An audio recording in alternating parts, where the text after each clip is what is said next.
इराणचं missile bombing झाल्यानंतर ते America हादरूनच गेले की काय चाललंय. आपल्याला वाटलं होतं 3 दिवसात युद्ध संपेल, ते संपत नाहीये.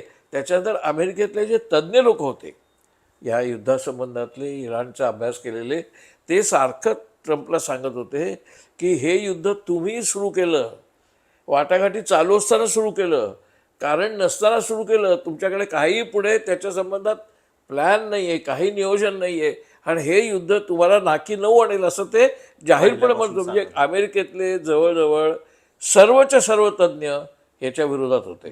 आणि शेवटी आपल्या लक्षात आलं की अमेरिकेचे मुख्य सेनाधिकारी जे आहेत त्यांना काढून टाकायला लागलं, त्यांच्या हाताखालचे काढून टाकायला लागलं.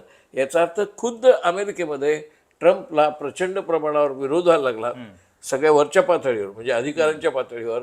आणि जवळजवळ 1 कोटी लोकांनी अमेरिकेमध्ये मोर्चेही काढले होते. एकूण काहीतरी 17 शहरांमध्ये मोर्चे काढले.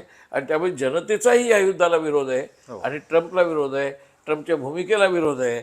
हे सगळं पाहून ट्रम्पला लक्षात आलं की आपल्याला काही पर्यायच नाही. आणि त्याच्यामुळे हा पराभव अमेरिकेचा आहे.